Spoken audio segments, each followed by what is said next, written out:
High-speed rail officials say the project is still moving along. However, those who are not in favor of high-speed rail say they hope this lawsuit exposes how wasteful they say the project was.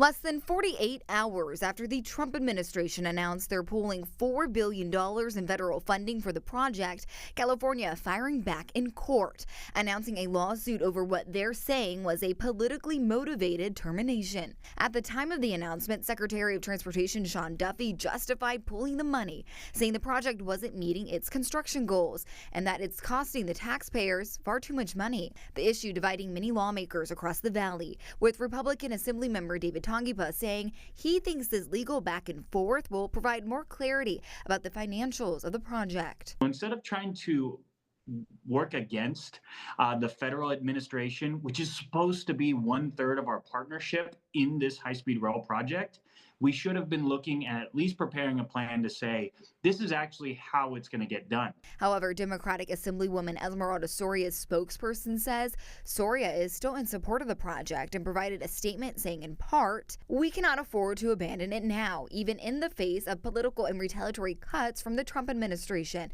The statement went on to say, going forward, we need transparency and accountability when it comes to operation and oversight of this project. That's why Soria recently voted yes on a bipartisan bill that ensures both.